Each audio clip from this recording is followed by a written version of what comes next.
Hello, developers. My name is Shay, and this is another episode of Shay Develops. Today, we're going to be talking about the primitive data types in Java that are the floating point numbers. These are float and double. Now, what is a floating point number? A floating point number allows you to store a decimal. So if you watch my other video on integers, those are whole numbers. And this one's going to be about numbers that allow us to, have a decimal or a fraction, but you don't necessarily have a fraction. So we have two data types that we're going to be talking about, and then a third that's not a data type, but more like an object or wrapper class for dealing with more precise numbers like currency or something like that you might need more precision for. All right, so the first one though is float, which is a 32-bit number. So let's start float f equals, and then let's just make some number here. All right, so you see we get an error here.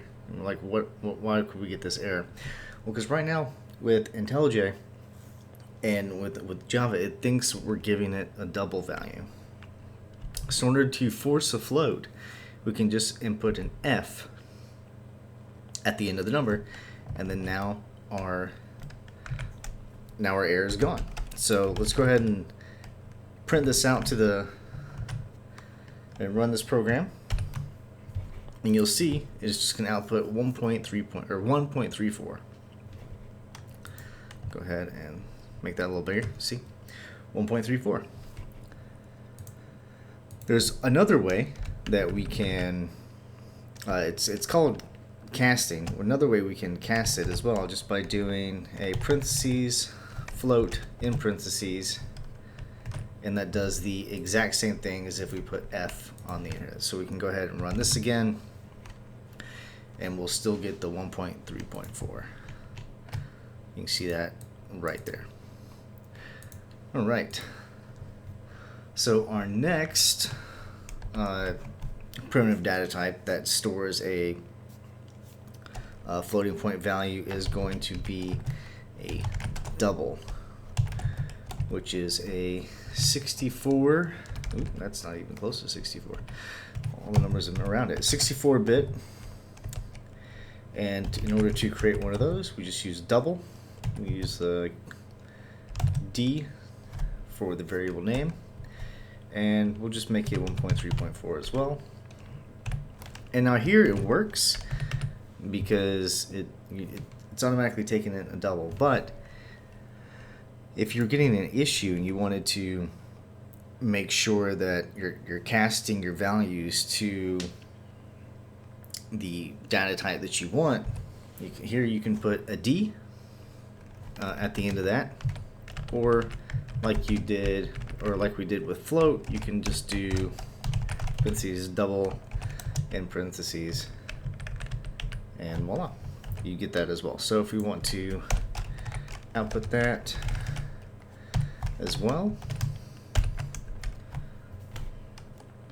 we get 1.34 on both of those.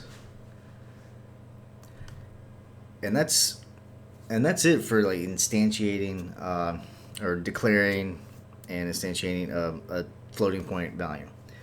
Now, like I quickly mentioned earlier, they're not as precise as they could be, right? So say we wanted to do a little arithmetic between the float and the double, right? So if I wanted to do F minus D,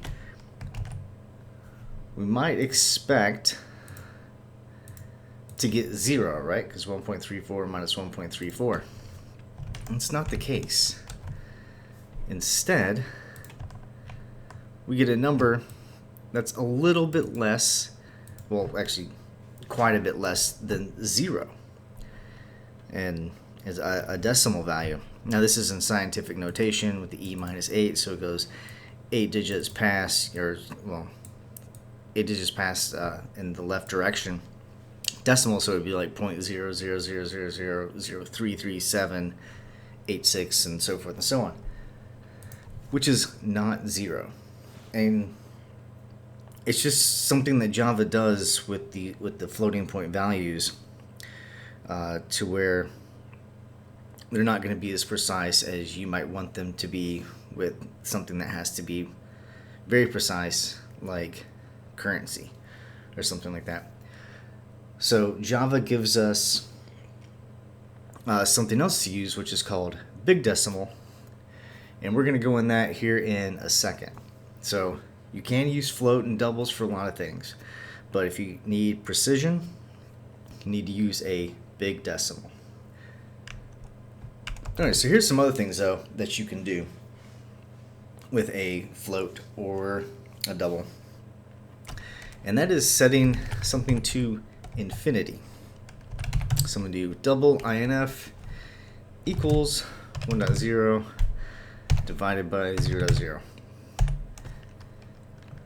You might be thinking you can't divide something by 0, but that in Java turns out to be infinity. So if we run this, you'll notice we get infinity. And then we can also make this a negative and get negative infinity. Pretty neat, huh? Alright, there's one other topic before we get into big decimals that we're going to talk about, and that is the nan, not a number. And by the way, you can do infinity also with float as well.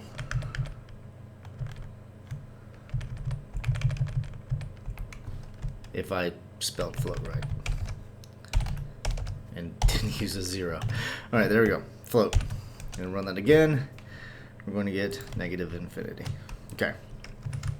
So let's talk about not a number real quick. So say we have a double. It's actually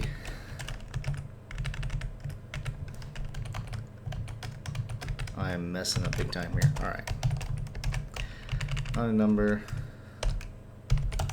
Infinity. And precision test. Okay. Alright, so we have double nan equals.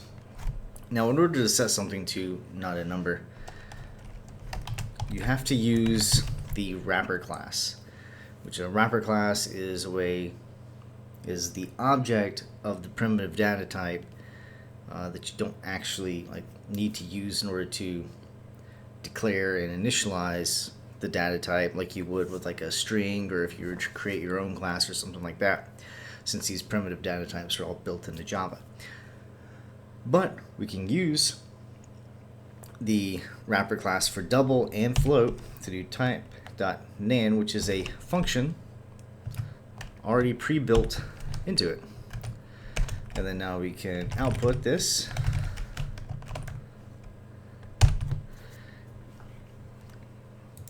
And see, we got nan, which stands for not a number. So if you ever see that, that's what it means. Usually you're not going to set something to nan like this, but it could come up.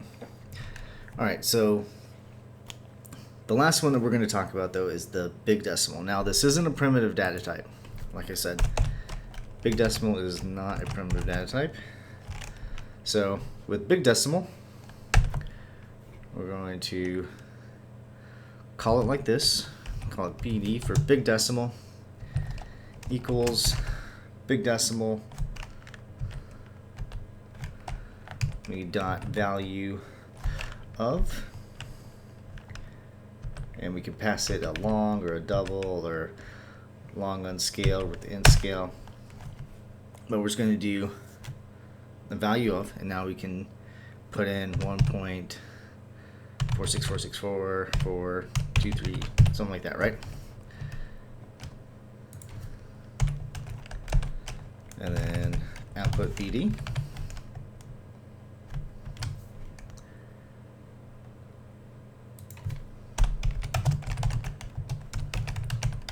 Just put a little comment there real quick.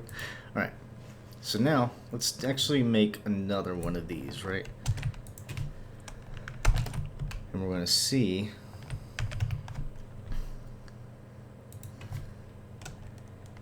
so you can't, oh by the way, you can't just do BD minus BD2 and like regular arithmetic like you will with integers or floating point numbers or something like that.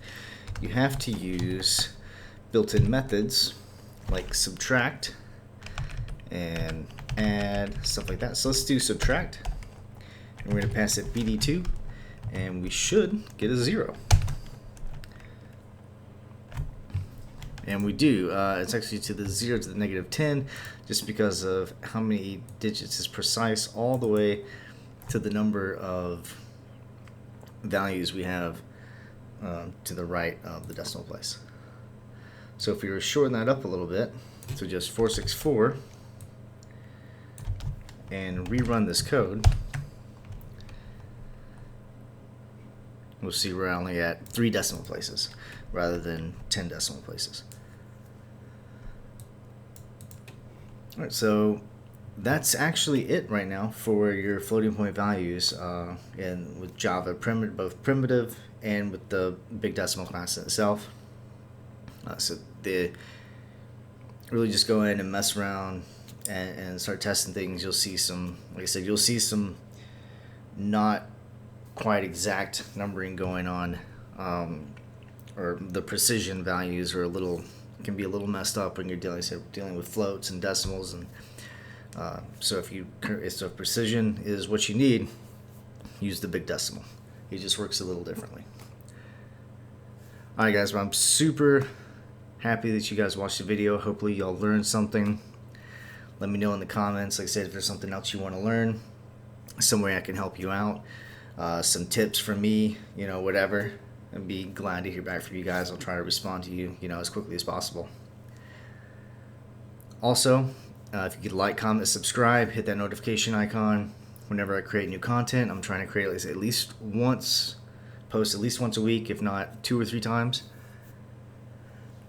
And also, I have a book on HTML. It's an HTML5 Learning and Reference Guide. It is on Amazon. Self-published. It's for $2.99. It's not a quick read, and it's really just for a reference, not to go through and read it anyway. But that would be super helpful in helping me create more videos for you guys and more content while I continue to learn Java. Alright, so I hope you guys have a great day, and I'll see you in another video.